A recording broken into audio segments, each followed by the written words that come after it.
betalanina é um suplemento que teve sua liberação de comercialização muito recente aqui no Brasil, em 2020. E essa liberação ocorreu após comprovação de evidências de melhora no seu desempenho esportivo. Eu vou te explicar um pouquinho como que ela atua.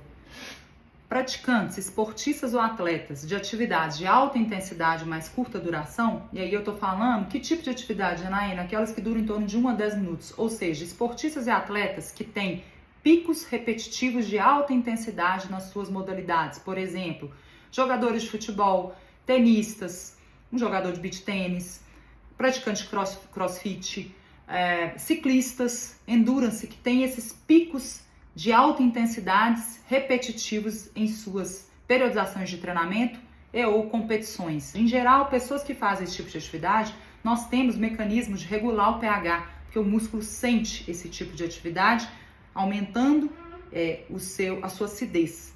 E dessa maneira, o organismo faz mecanismos de regulação desse pH dentro e fora da célula, mas o que a gente sabe é que quando a gente ingere a suplementação de betalanina, ou seja, extra dieta em pó, a forma mais comumente conhecida, nós conseguimos aumentar os estoques de carnosina no músculo, e esse dipeptídeo, ele favorece com que a gente passe a tolerar mais tempo sob o esforço até a exaustão. A gente melhora a resistência de esforço até a exaustão. Então nós estamos falando de um suplemento que combate a fadiga, e isso sim é um efeito que é melhorar o seu desempenho esportivo.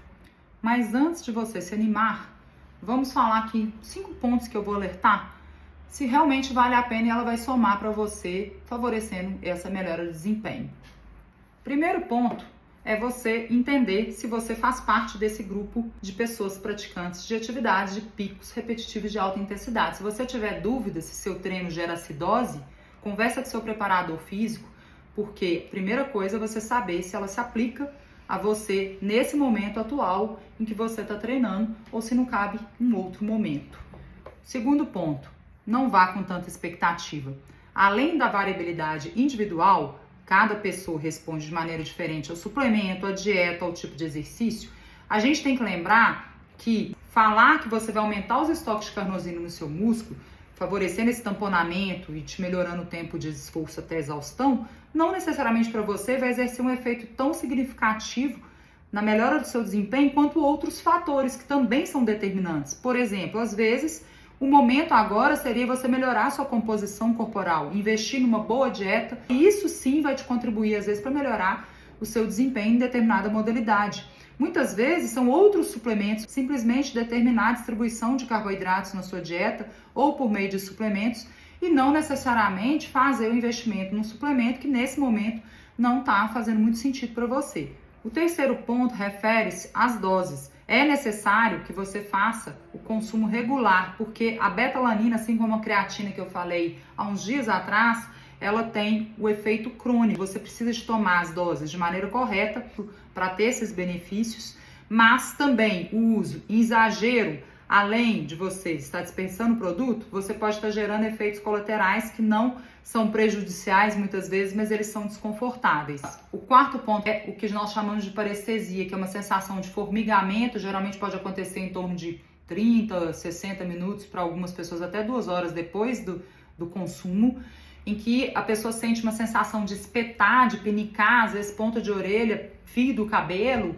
Por isso, fazer a utilização da maneira correta para que a gente consiga ter a minimização dos efeitos colaterais que ela gera. Além disso, é essencial que você saiba o momento de introdução, mas também de retirada, ou reconhecer se você está usando de maneira regular mesmo.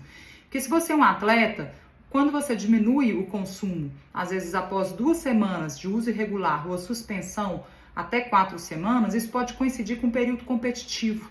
E para um atleta, a redução ou o retorno dos níveis normais de carnosina poderiam sim comprometer o seu desempenho. Então é essencial que você saiba o momento certo de introdução, como também retirada. E isso deve ser negociado entre nutri e treinador. O quinto ponto é que se você é atleta e passa por testes de doping na sua modalidade, ter o consumo da betalanina liberado no Brasil não quer dizer que você está consumindo um suplemento livre de contaminantes que te gerariam um teste de doping positivo. A responsabilidade é do próprio atleta, então não utilize suplementos cuja idoneidade é duvidosa, certifique-se que esses suplementos realmente não te prejudicariam. Ah, você que gosta daquela história do 2 em 1 e tem um pré-treino com a beta-alanina, será que você está usando de maneira estratégica? Quem está se beneficiando, você ou a indústria? Se você quiser que eu fale sobre isso, pré-treinos, comenta aqui, quero, Jana, compartilha esse conteúdo se faz sentido para você, que a gente vai conversar um pouquinho sobre isso também.